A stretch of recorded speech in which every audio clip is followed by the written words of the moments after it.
Hi മുത്തുമണീസ്. സന്തോഷത്തോടെ ജീവിച്ചാൽ മാത്രം പോരാ, അത് 4 പേരെ കാണിക്കുകയും കൂടെ ചെയ്താലേ എനിക്ക് സന്തോഷമാവുള്ളൂ. അങ്ങനെയല്ലേ നമ്മുടെയൊക്കെ അവസ്ഥ? മനസ്സിലായില്ലല്ലേ?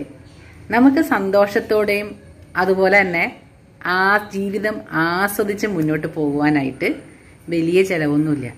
പക്ഷേ ആ ആർഭാടവും സന്തോഷമൊക്കെ മറ്റുള്ളവരെ കാണിക്കുക എന്നുള്ളതാണല്ലോ നമ്മുടെ ഒരു സന്തോഷം. അങ്ങനെ സന്തോഷം കണ്ടെത്തുമ്പോഴാണ് അതിന് ചിലവ് കയറുന്നത്, അല്ലേ?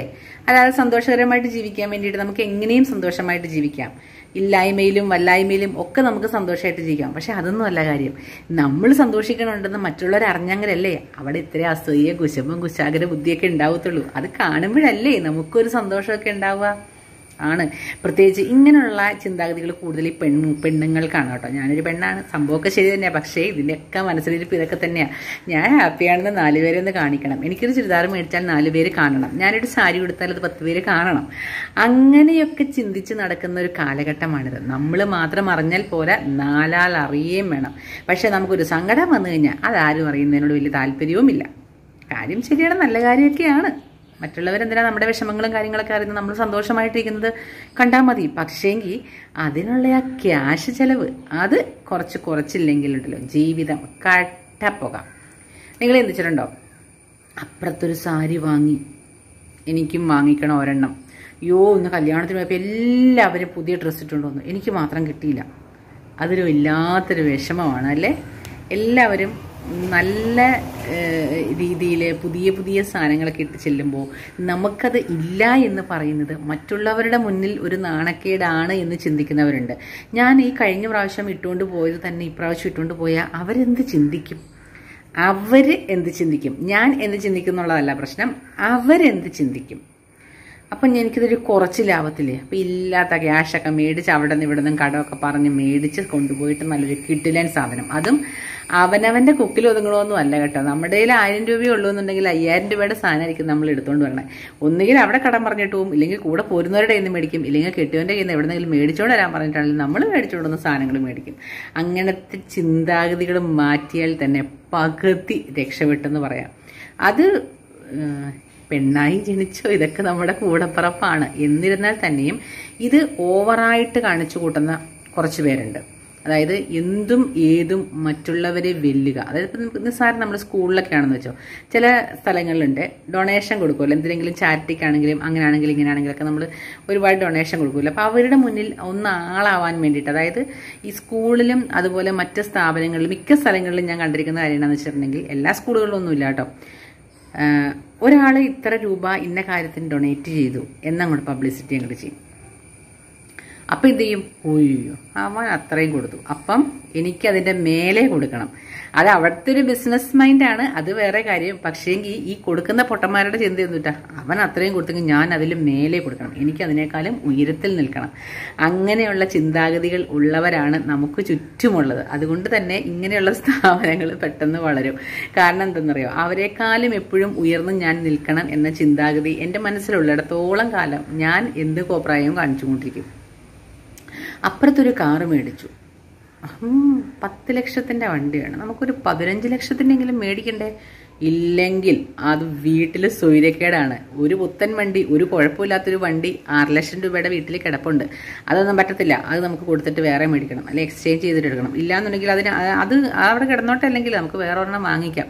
എങ്ങും പോകാനില്ല, ആകെ 1-2 പേര് വീട്ടിലുള്ളൂ. പ്രത്യേകിച്ച് അത് മേടിച്ചുകൊണ്ട് പ്രത്യേകിച്ച് ഗുണങ്ങളൊന്നുമില്ല. വീട്ടിൽ EMI പുതിയതൊരെണ്ണം കൂടെ എടുത്ത് നമ്മൾ അതിൻ്റെ പുറകെ ലോൺ എടുത്ത് നമ്മൾ മുന്നോട്ട് പോകണം. ഉള്ള മനസ്സമാധാനം പോകും. ഈ ചിന്താഗതികൾ ഒന്നുമില്ല. അവരത് വാങ്ങിച്ചു, എനിക്കതിനപ്പുറത്തുള്ളത് വേണം, കിട്ടിയേ പറ്റത്തുള്ളൂ, എന്നെങ്കിലും മാത്രമേ എനിക്ക് ആ ഒരു ഗമ കിട്ടത്തുള്ളൂ.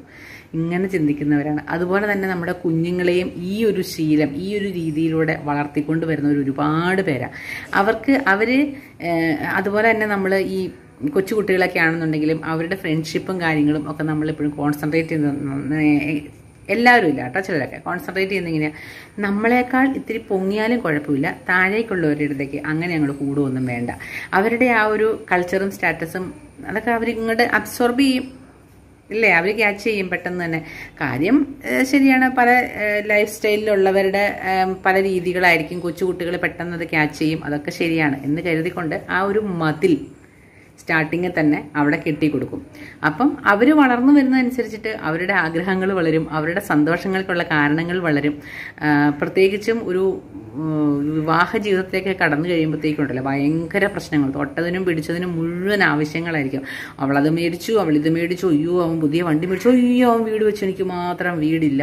അങ്ങനെ ഇങ്ങനെയുള്ള ചിന്താഗതികളായിരിക്കും നമ്മുടെ മനസ്സിൽ കൂടുതൽ. നമുക്ക് സന്തോഷിക്കാം ഒരുപാട് കാര്യങ്ങളിൽ. നമ്മൾ ചിന്തിച്ചിട്ടില്ലേ ഈ ഒരു എന്താ പറയുക, അധികം നമുക്ക് സമ്പത്ത് ഏറുന്തോറും ഉറക്കം നഷ്ടപ്പെടും എന്നാ പറയുക. നമ്മൾ അതിലും കൂടുതൽ ഉണ്ടാക്കാനായിട്ട് ഇങ്ങനെ ശ്രമിച്ചുകൊണ്ടേയിരിക്കും. എന്നാൽ വലിയ സാമ്പത്തികമൊന്നും ഇല്ലാത്തവരാണെന്നുണ്ടെങ്കിൽ അന്നന്നത്തെ കാര്യം നോക്കി കറക്റ്റായിട്ട് വളരെ ഹാപ്പി ആയിട്ട് അവർ പോകേണ്ട സ്ഥലങ്ങളിലൊക്കെ പോകും, എൻജോയ് ചെയ്യേണ്ട കാര്യങ്ങളൊക്കെ എൻജോയ് ചെയ്യും. അതേ രീതിയിൽ അതുപോലെ തന്നെ അവർക്ക് വാങ്ങിക്കുന്ന സാധനങ്ങൾക്കും ഒക്കെ ഒരു ലിമിറ്റേഷൻ ഉണ്ട്. അവരുടേതായ ആ ഒരു രീതിക്കനുസരിച്ച് മുന്നോട്ട് പോകാൻ കൂടുതലും നോക്കും. അപ്പോൾ ഇവിടെ എന്താണ്, കടവും പ്രശ്നങ്ങളും കാര്യങ്ങളും ഒന്നുമില്ല, മനസ്സമാധാനം കൂടപ്പുറപ്പായിരിക്കും.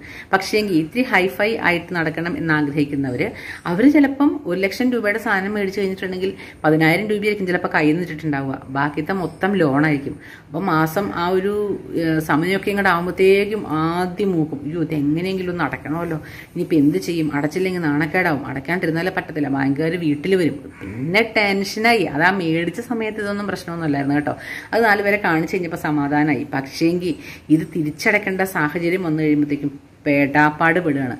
എന്നിട്ട് എന്ത് ചെയ്യും, ഇതടയ്ക്കാൻ വേണ്ടിയിട്ട് അപ്പുറത്തുനിന്ന് പോയിട്ട് നമ്മൾ അവിടെ നിന്ന് ഈ എന്താ പറയുക, നമുക്കൊരു 90,000 രൂപയാണ് നമുക്കിവിടെ അടയ്ക്കാനുണ്ട് എന്നുണ്ടെങ്കിൽ നമ്മൾ അവിടെ നിന്ന് 1,50,000 രൂപയായിരിക്കും നമ്മൾ മേടിച്ചിട്ടുണ്ടാവും. അതിനകത്ത് നിന്ന് കുറച്ച് നമ്മൾ അങ്ങോട്ട് അടയ്ക്കും, ബാക്കിയത് നമ്മൾ കയ്യിൽ വെച്ച് നമ്മുടെ എക്സ്പെൻസിന് വേണ്ടിയിട്ട് എടുക്കും. അപ്പോൾ വീണ്ടും അതിൻ്റെ ഇരട്ടി കടമാവും. അങ്ങനെ കയറി നല്ലൊരു ലെവലിലെത്തും. അവസാനം പിടിച്ചാൽ കിട്ടാണ്ടായി കഴിയുമ്പോഴത്തേക്കും എവിടെയെങ്കിലും പോയി ആത്മഹത്യയോ അല്ലെങ്കിൽ അങ്ങനെ എന്തെങ്കിലും പ്രവൃത്തിയിലേക്ക് അല്ലെങ്കിൽ ഡിപ്രഷൻ വന്നിട്ട് ആ ഒരു സ്റ്റേജിലേക്കൊക്കെ അങ്ങോട്ട് പോകും. അപ്പം ഞാൻ പറഞ്ഞു തരാന്ന് വെച്ചിട്ടുണ്ടെങ്കിൽ നമ്മുടെ സന്തോഷത്തിന് വേണ്ടിയിട്ടല്ല നമ്മൾ ക്യാഷ് ഒരുപാട് ചിലവാക്കുന്നത്. അതിന് വലിയ ക്യാഷ് ചിലവൊന്നുമില്ല. ആർഭാടം ദൂർത്തടിക്കുന്നതിന് വേണ്ടിയിട്ട്, അതായത് നമ്മൾ സന്തോഷിക്കുന്നുണ്ട് എന്ന് മറ്റുള്ളവരെ ബോധ്യപ്പെടുത്താൻ വേണ്ടിയിട്ടാണ് പണത്തിന് കൂടുതൽ ചിലവ് വരുന്നത്. നമുക്ക് എന്ത് കാര്യത്തിലും സന്തോഷിക്കാം, നിസ്സാര കാര്യങ്ങൾ മതി നമുക്ക് സന്തോഷമായിട്ട് ജീവിക്കാൻ. പക്ഷേങ്കിൽ 4 ആളെ അറിയണമെന്നുണ്ടെങ്കിൽ കുറച്ച് പാടാണ്. അത് അവരെ അറിയിക്കാനായിട്ട് കുറച്ച് ക്യാഷ് ചിലവൊക്കെ നമുക്ക് വരും. അപ്പം നമ്മുടെ ആ പരിമിതികളെല്ലാം നമ്മൾ മറക്കും. അങ്ങനെയാവാതെ നമ്മൾക്ക് ഒതുങ്ങുന്ന രീതിയിൽ, കൊക്കിൽ ഒതുങ്ങുന്നതേ കൊത്താവൂ എന്ന് പറഞ്ഞതുപോലെ നമ്മളുടേതായ രീതിയിൽ എന്തിലും ഏതിലും സന്തോഷം കണ്ടെത്തി, അതായത് എന്തെങ്കിലും ഒരു വ്യക്തിയിൽ അല്ലെങ്കിൽ ഏതെങ്കിലും ഒരു വസ്തുവിലായിരിക്കരുത് നമ്മൾ സന്തോഷം കണ്ടെത്തുന്നത്. അല്ലെങ്കിൽ അപ്പുറത്തുള്ള വീട്ടുകാരിലോ അല്ലെങ്കിൽ ഇപ്പുറത്തുള്ള വീട്ടുകാരിലോ അവരെന്ത് വിചാരിക്കും എന്നുള്ളതിലായിരിക്കരുത് നമ്മൾ സന്തോഷം കണ്ടെത്തുന്നത്. നമ്മൾ സന്തോഷം കണ്ടെത്തേണ്ട കാര്യങ്ങൾ നമ്മുടെ മനസ്സിന് ഉൾക്കൊള്ളാൻ പറ്റുന്ന കാര്യങ്ങൾ, ഹാപ്പി ആയിട്ട് സ്വസ്ഥമായിട്ട് ഉറങ്ങാൻ പറ്റുന്ന കാര്യങ്ങൾ, ഇങ്ങനെയുള്ള കാര്യങ്ങളിലൊക്കെ സന്തോഷം കണ്ടെത്തുക. അല്ലാതെ അതിനു വേണ്ടിയിട്ട് കുറേ എമൗണ്ട് ചിലവഴിച്ച് ആ രീതിയിൽ നമുക്ക് ഉറക്കം നഷ്ടപ്പെട്ട് ഊണുമില്ല ഉറക്കവും ഇല്ലാതെ അലഞ്ഞു തിരിഞ്ഞ് നടക്കുന്നത് കൊണ്ട് നമുക്കൊരിക്കലും സന്തോഷം കണ്ടെത്താൻ പറ്റില്ല. മറ്റുള്ളവരെ മുന്നിൽ ചിരിച്ച് കാണിക്കുന്നുണ്ടെങ്കിലും ഉള്ളിൻ്റെ ഉള്ളിൽ ഭയങ്കര കുത്തലായിരിക്കും. പിന്നെയാണ് വീട്ടിൽ അടിയായി, പ്രശ്നങ്ങളായി, മനസ്സമാധാനക്കുറവായി എല്ലാം സ്റ്റാർട്ട് ചെയ്യുന്നത്. അതുകൊണ്ട് മറ്റുള്ളവരെ കാണിക്കാതെ നമ്മുടെ സന്തോഷം എന്താണോ അത് നമ്മൾ കണ്ടെത്തി സന്തോഷമായിട്ട് ജീവിക്കുക. അവരെങ്ങനെയോ ജീവിച്ചോട്ടെ, ആ ഒരു രീതിയിലേക്ക് പോകണ്ട. നമുക്ക് പറ്റുന്ന പോലെ നമ്മൾ സന്തോഷിക്കുക. നമ്മുടെ സന്തോഷം അവരെ കാണിക്കുന്നതിന് വെറുതെ അസൂയ ഉണ്ടാക്കാനോ, അവരൊന്നും കണ്ട് അസൂയപ്പെടട്ടെ, അങ്ങനെ ചിന്തിക്കുന്നവരും ഉണ്ട് കേട്ടോ. പക്ഷേ അതിലേക്കൊന്നും പോവാതെ സ്വന്തം കാര്യം നോക്കി മര്യാദക്ക് നടക്കുകയാണെന്നുണ്ടെങ്കിൽ ജീവിതകാലം മുഴുവൻ ഒരേ രീതിയിൽ ഹാപ്പി ആയിട്ട് പോകും. അല്ലെങ്കിൽ ആ 1-2 മാസം കൂടി പോയാൽ 1 വർഷം ഉണ്ടാവും ഈ ഒരു സന്തോഷമൊക്കെ. അത് കഴിയുമ്പം അതിൻ്റെ കടങ്ങൾ അടച്ചു തീർക്കാൻ വേണ്ടിയിട്ട് ഉള്ള ദുരിതങ്ങൾ മുഴുവൻ അനുഭവിക്കേണ്ടി വരും. അവസാനം ഒരു മുഴം കയറിലോ ഒരു കുപ്പി വിഷത്തിലോ ഒക്കെ അതങ്ങോട്ട് ഒതുങ്ങുകയും ചെയ്യും. അപ്പോൾ അതുകൊണ്ട് അവ കാര്യങ്ങളിലേക്കൊന്നും പോവണ്ട. നല്ലത് മാത്രം ചിന്തിച്ച് നല്ലത് മാത്രം പ്രവർത്തിക്കുക.